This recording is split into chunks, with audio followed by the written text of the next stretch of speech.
Hey everybody, my name is Andrés. I'm Scott. I'm Abe. And welcome to the show Between Two Stands, a show that takes a closer look into the personalities that make up the Detroit Symphony Orchestra. Good to see you guys. I think we have some questions from a fan, right? Yes, we have I questions. love fan mail. Fan mail. There we go. We have questions Fan mail. from Sherry Har out of Grosse Pointe. And she's asking, when you have a solid position with a major orchestra, do you keep on auditioning with other orchestras? If yes, why? If no, why? Scott, do you want to take this one?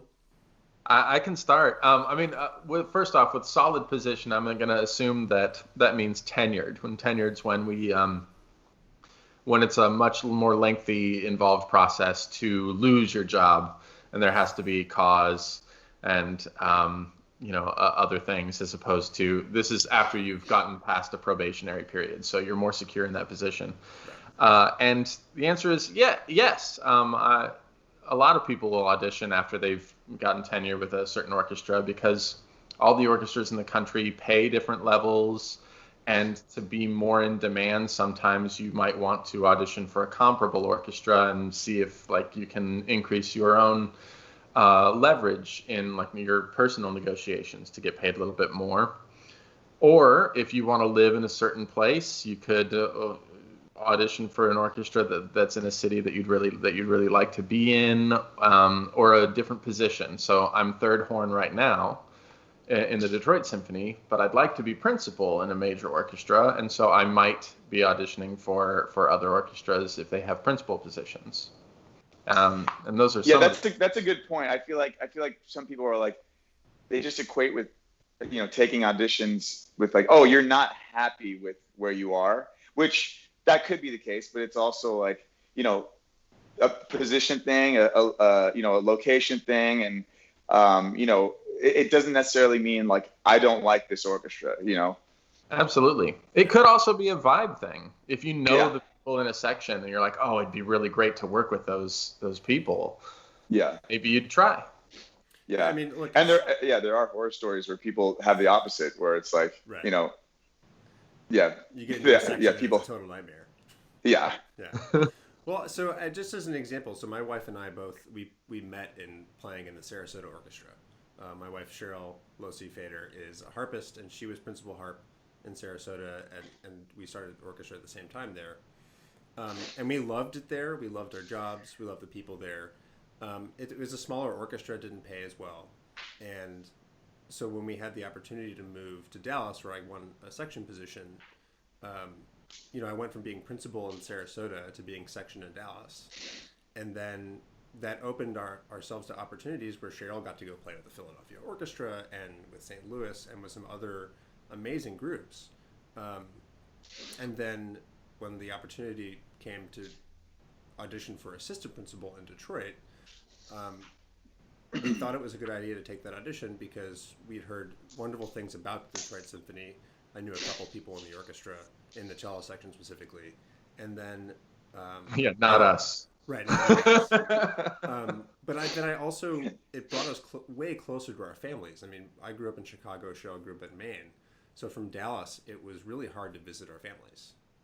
So now we're much closer to our families, and it's just easier with the time off that we do get from work to go in during these unprecedented times, right? It's hard, you can't really go anywhere. But during normal times, you can, in your time off, you can go anywhere. So it's easy to pop over to Chicago. It's a day drive to Maine. So those were some of the circumstances that led to the reasoning that we auditioned. It's hard being, with someone in especially this field, just because it's so hard to get a position in an orchestra. Period. I think, and having two people, someone that you're dating or married to, be in that same orchestra is so difficult. You know what I mean? It's just right. The chances are, it's tough, man. So,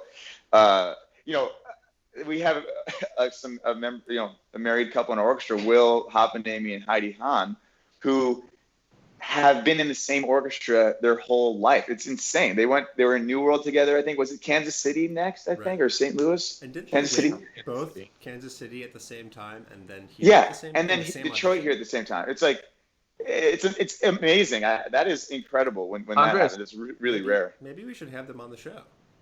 Yeah. No. Yeah. No, that'd be great.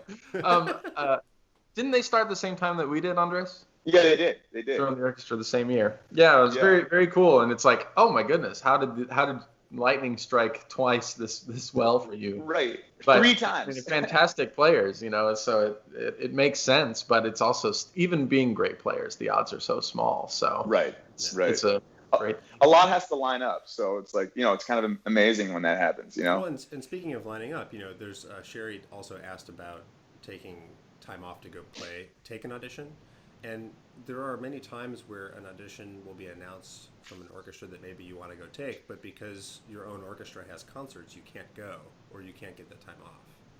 Yeah, I had that exact experience not too long ago. There was a prominent position actually with a major orchestra, and I really wanted to take it, but there was already somebody else who had taken some time off with the orchestra that I was playing in, and another person who was out on sick leave. So they were really in some dire straits to have people to play the concert for that week, and couldn't let me out, which was very frustrating at the time, because obviously I wanted the opportunity to try to win that major audition. But I also understand the position. Like, I have my career here already, so I need to make sure that those duties are done. And it's tricky.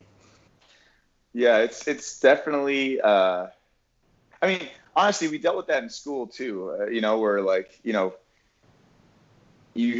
have an audition coming up and you didn't get let off. It's frustrating, but I think at school it's more frustrating because that's kind of why you're there. But yeah, like I haven't had that happen to me in Detroit, but that happens where like if your music director is there that week, it's less likely that you can take off. There's certain times where it's prioritized where you're expected to be there.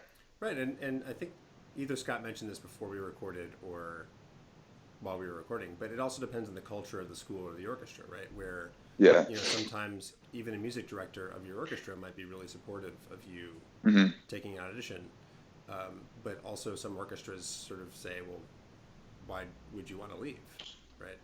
Yeah. And for schools too, I think it can be, some schools are really supportive, and some schools are fairly strict about the amount of time that you can miss, which all 3 of us experienced, I think.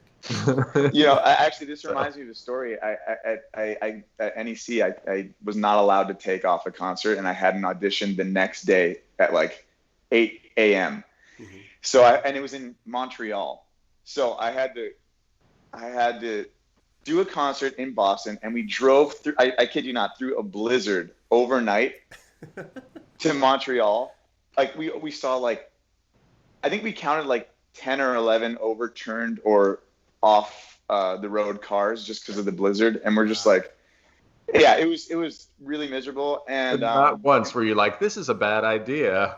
Well, no, dude, we're in school. We're desperate for to get a job. So we're like 4 of us are like driving up to Montreal, just like, this is really not good. And we get there at like 2:30 in the morning because we have to drive slow because there's a blizzard. I wake up, I get like 4 hours sleep.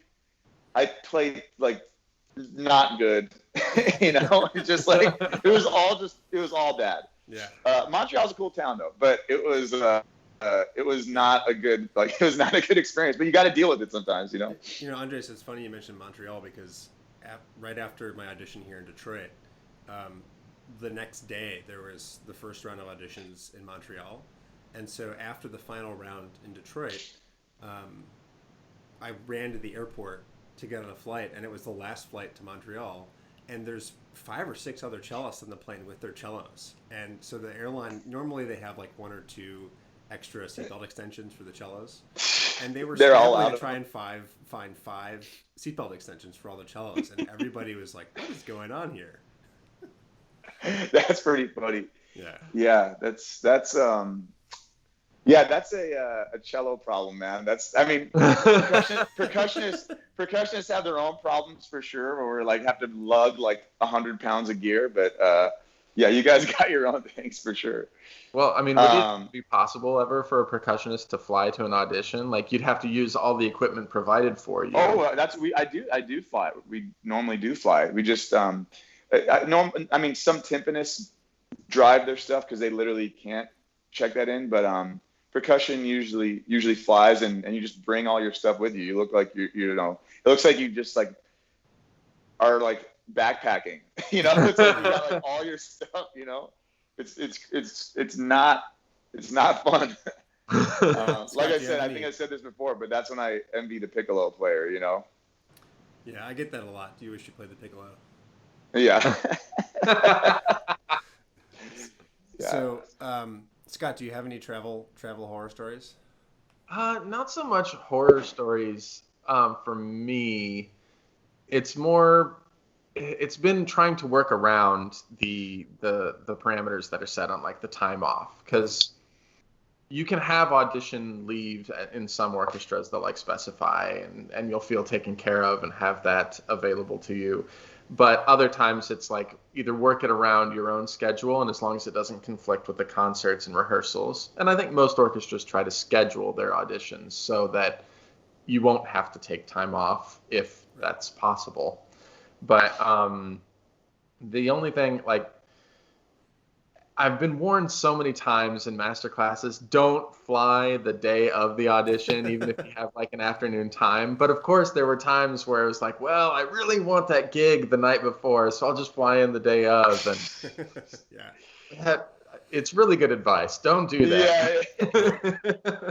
It never feels good. It never feels good.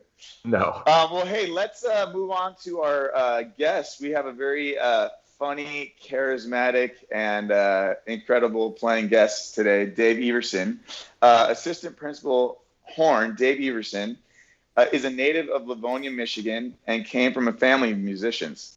He went to U of M for his undergrad, where he also began playing professionally with the Flint and Toledo Symphonies. After school, he held the position of assistant horn and later became principal horn with the Kansas City Symphony for 13 years before becoming the assistant principal with the DSO in 1999. He has played with many of the great orchestras around the country, as well as taught at many of the top universities. In addition, Dave has also been a prominent studio musician, playing on hundreds of soundtracks for today's movies. Yeah, so look forward to the interview. Dave's a really good friend of mine. I had a lot of fun, sitting next to him, and it's going to be a good time in this interview. But before we get to that, enjoy this performance of part of the exposition of Mozart's Fourth Horn Concerto by Dave.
Davey, what's up? Welcome, Dave. Nice job. Nice performance. Thank you. So tell us why you chose that. Why did you go with that piece? I chose that piece because we were able to do all 4 concerti on 2 different concerts. And I liked the 4th concerto, and nobody else wanted to play it, so I took that one. Why didn't anyone else want to play it?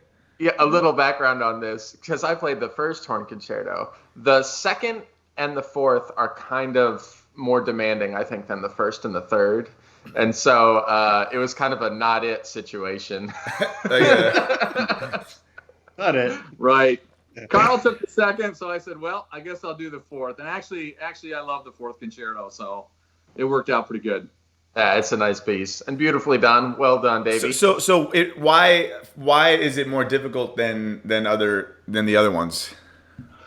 I probably some of the phrasing is a little bit longer than the other concerti, especially in the second movement. But it's just, I don't know. It's funny. My horn teacher always used to say, when you're playing a concerto, it doesn't get any easier than starting out with a whole note and then a dotted half note at the beginning of the phrase. Right. So it's all, it gets hard. It gets harder after that. Yeah, I was gonna say. So it's all uphill after that. I know, it was fun. I mean, I was terrified.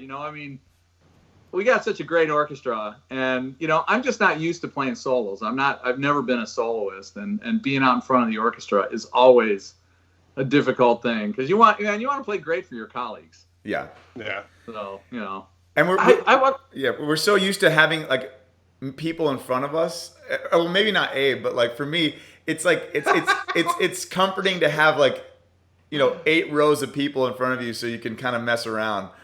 That it is. You're right, and we're used to being in the back, and that's the comfort zone for us because that's where I've been playing for the last I don't know how many years now. 30. Well, let's see. I've been here 20. This is my 22nd year. Oh wow. Okay. Yeah, this will be my 21st, 22nd year, 21st year, something like that. Who's counting? And 17 years in Kansas City. So so that's 38 years I've been doing this, and it's fun sitting in the back. Oh yeah, it's a good time sitting in the back. When you're right under the conductor's nose, you really have to, be very proper. I don't envy you guys for sitting up there. It's never any fun being close to a conductor, ever.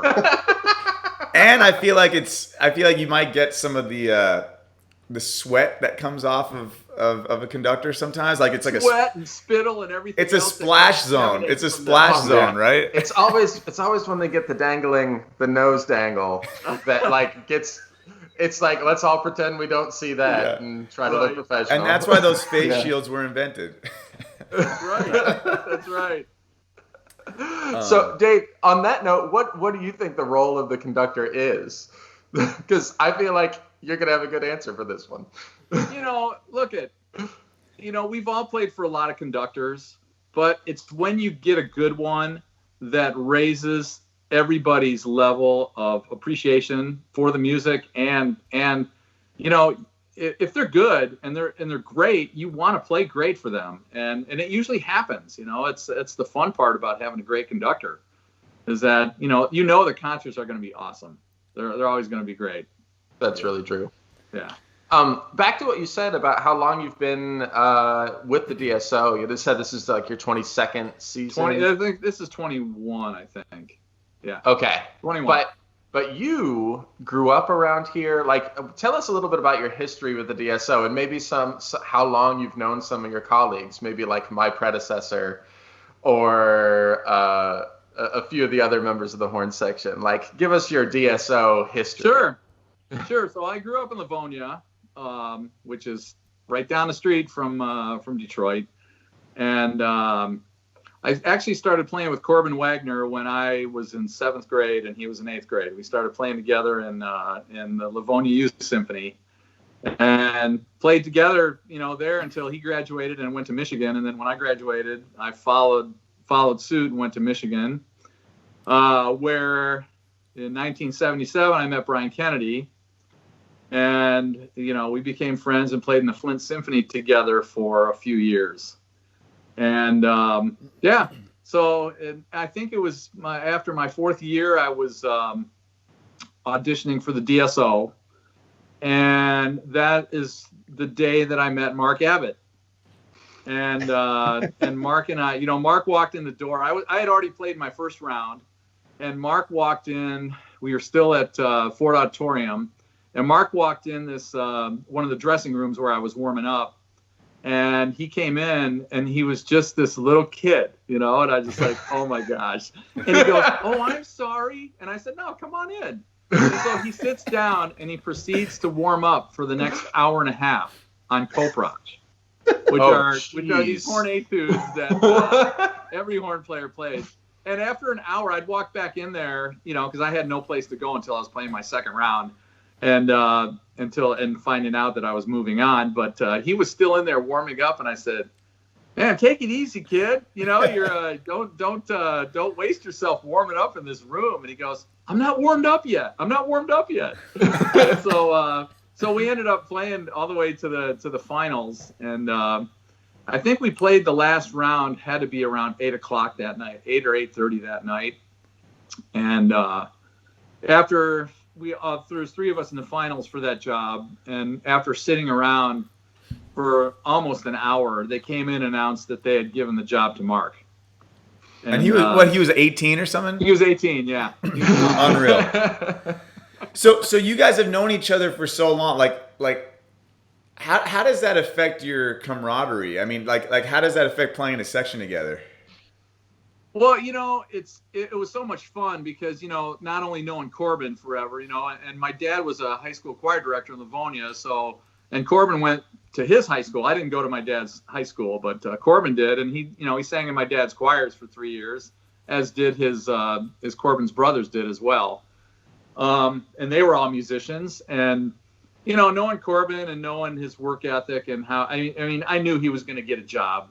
And I didn't know it was going to be so fast. He graduated from Michigan in 3 years and got the job in Detroit in '79. Mm-hmm. So, and we're just a year apart. And so, it was always fun. And then, Brian being in school, there was 3 of us, at Michigan at the same time. And then, when Mark got the job, Brian got the job right after he did that same summer. And that was, I think, the summer of '82. And so around that same time, I got a job in Kansas City, and I was getting ready to leave to go down in the fall of that year. And the personnel manager, Ollie Green, called me up, and he told me that Mark had gotten mono. And, and I didn't know this. And Brian and Mark... We won't ask how he got that.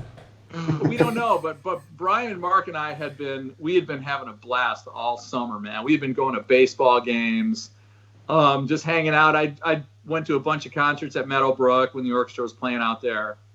We just had a blast all summer. We were training Mark, because he was still a kid, and Brian and I were breaking him in.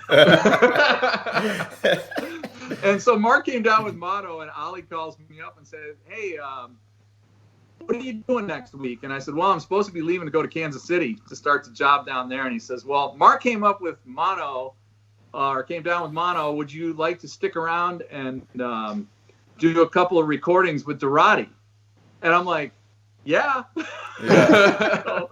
So I ended up recording the Firebird, Complete Firebird Ballet, and Zarathustra with Antel Dorati. Wow. And it was a blast. I got to play assistant on those, and that was my first experience playing in the DSO.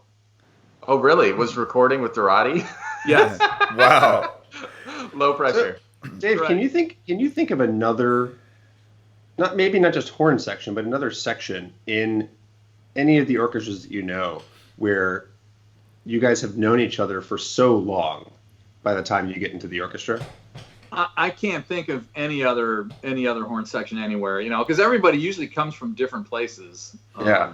I mean, you go someplace and you might know somebody from your school or, in another section, but man, it's very rare when those guys, Brian grew up in Dearborn. Okay. And Carl grew up in Toledo, so he wasn't that far away either. And so it was. It definitely shows. And even though like Scott and Joanna are like the next generation, it definitely, you guys have clicked in such a way that is it's a very cool thing you guys got going on. Absolutely. We have a great time together. I mean, we just do. Yeah. That's amazing. Yeah, being sort of the newcomer into a section like that, when you start a new job, you kind of never know what you're going into. You don't know who the personalities are and how it's going to be and what the vibe is. And it did not take me very long to know that I was going to like it here. It's got to be one of those. That being said, he's been trying to get out of here ever since. We know that. Yeah, right. But it's got to be one of the best feelings in the world to sit down. And I felt this way coming here too, to sit down in a section and just be like, oh yeah, this is going to be great. Yeah. I mean, right. And your section too, Abe, has really gone through a transformation over the last, 10 years even too, cello section sounds amazing. It's funny. I mean, after the strike 10 years ago, a lot of people retired, and it was really kind of where's the orchestra going to go from here? And you know what? We started adding some players and some more players, and the orchestra sounds as good as I've ever heard it sound. It just does.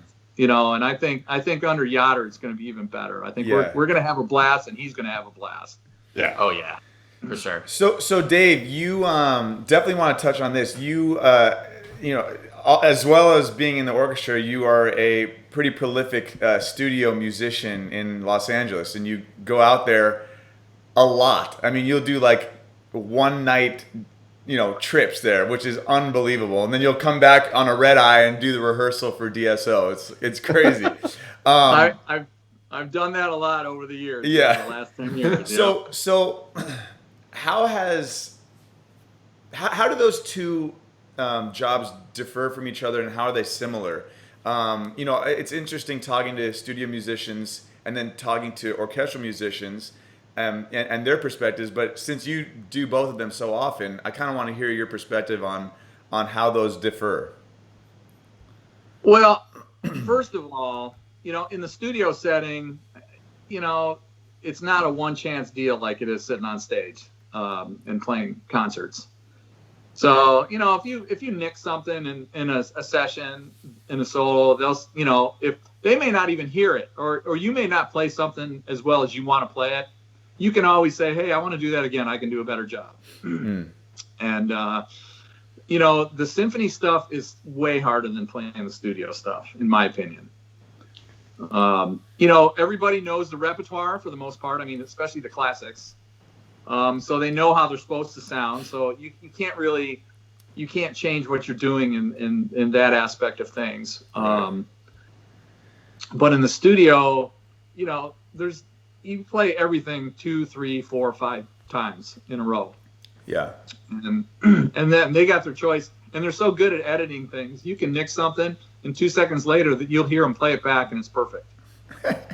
So you're like, I played that.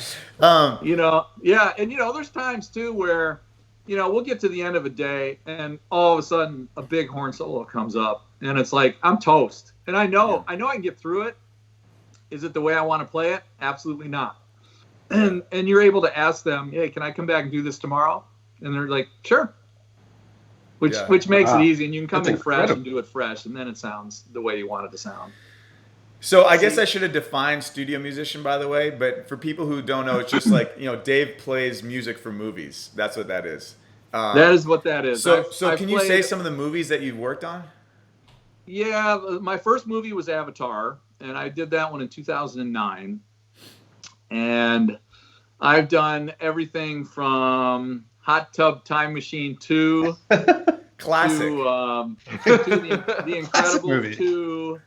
I've done Rogue One. I've done a couple. I did the Star Wars. I did number 7 and number 8. I've done tons of movies. I've done. Wait, what's Star Wars? What's Star Wars? Get out of here. Right. Right. So, but yeah, I've done I think I've done 207 or 8 movies in the last 10 years.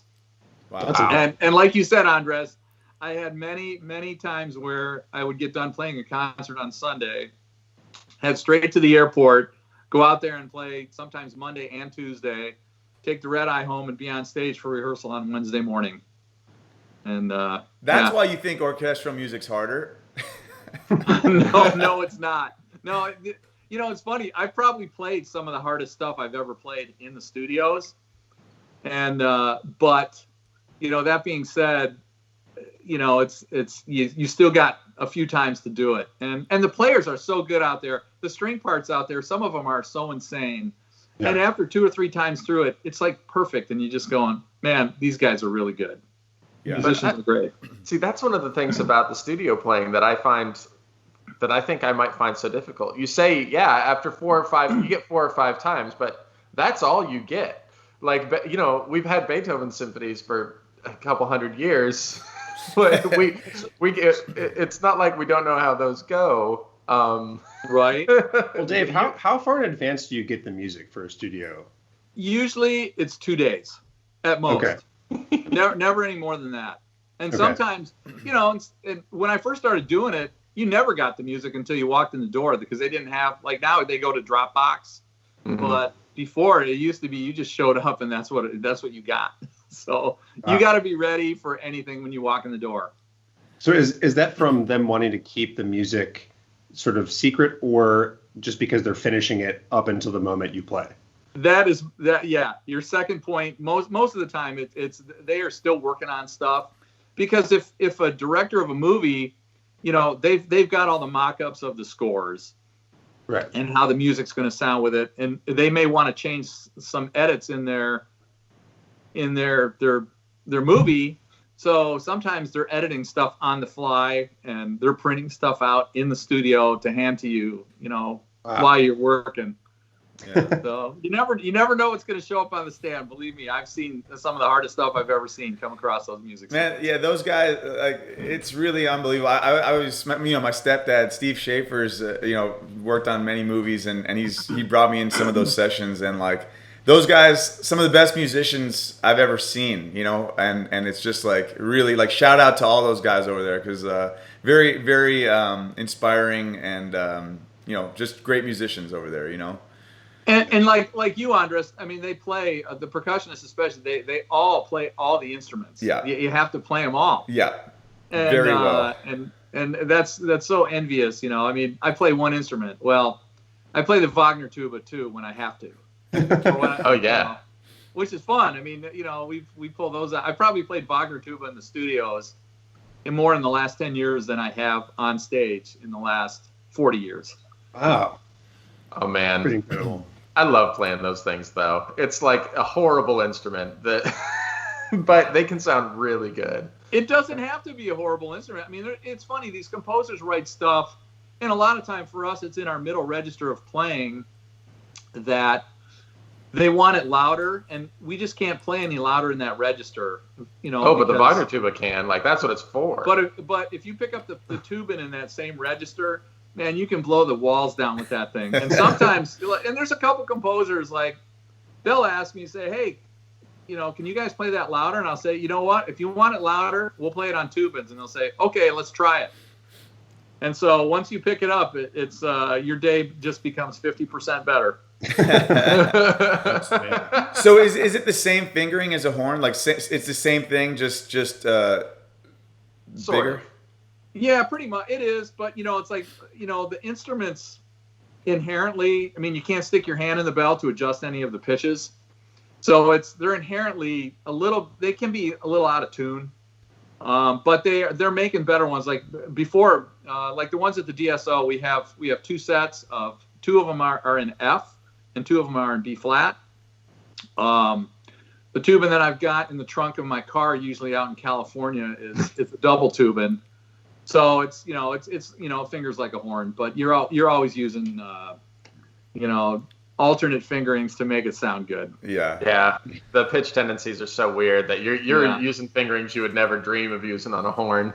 That is for sure.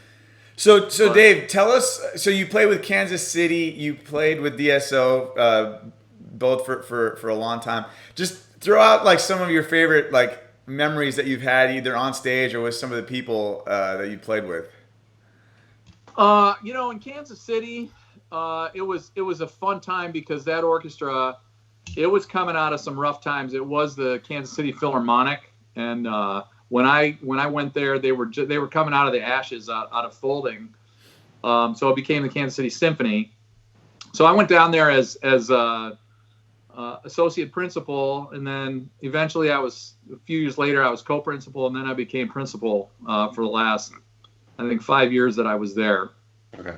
And it was nice. I got to play every symphony, everything that I wanted to play principal on, except for one piece, which I always wanted to play lead on, was Heldenleben. And the year I got the job in Detroit, Heldenleben was on the schedule for the next year.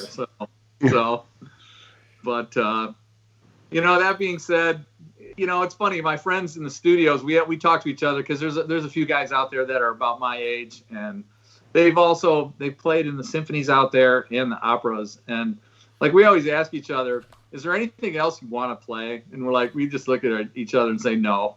I don't want to play anything new. or is there something that I regret not having played? And not really. I've played everything that I want to play. Yeah. So, That's great. and in Kansas City, there was a few of my friends from University of Michigan were in the orchestra, so that was fun in the brass section, no less. So it was a lot of fun. So, in the words of Andrés, what's it like being a new grandchild? A new grandchild. That was a typo. I saw that on Andres' sheet. Yeah. You're never too old to be a grandchild. I'm a little too old to be a grandchild now. No, it's being a grandfather is very cool. My granddaughter will be a year old this week. Congrats. And looking forward to seeing her. She changes all the time. And the cool thing about either Skype or the FaceTime, you get to see them all the time now. Where in the old days, man, all you got to see was pictures. You never got to see them, right? It's so cool nowadays. So it's very fun. And my iPad is sitting on top of a box of Huggies to just get this just right. Yeah, that's perfect. So what does she call? I mean, is she speaking yet? Does she call you anything like Papa or Grandpa? Not yet. The first thing we heard her say on camera was last week. She said night night. Oh, awesome. But she was mumbling and speaking a lot yesterday when she was on the phone last night when Joe walked in the door. And what's her name? Her name is Madeline Shea. Okay. Awesome. So yeah. Well, congrats, man. Yeah, it's great. I can't wait to see her next week. Cool. Yeah. Well, happy birthday to Madeline. She's getting close to walking, so yeah. Awesome. It's gonna be fun. Yeah. A future DSO fan for sure. Right. Absolutely. Absolutely. So Dave, one thing that I think a lot of people would be curious to know is since you've got this studio career and you've got this horn career, is there any other career that might be a number 2 choice for you that you've started recently in these unprecedented times? Scott, we weren't supposed to talk about this. No. Actually, seriously, Jill told him not to talk about it, his wife. That's true. So, all right. So here's how this came about. So one of my wife's good friends, Susan Armstrong, who is she's a lawyer by trade and has worked for a lot of big companies, and she's done legal stuff for them, right? And so her last job ended. It was a contract job, I think, and when it ended, she just started looking for a business to buy, and and of course I didn't know this until Jill came home one day and said, "Yeah," he said, "you're not going to believe what Susan's doing," and I said, "Really?" And she goes, "Yeah." So she bought this company. It's called Brendel's Septic and Porta Potty Rental.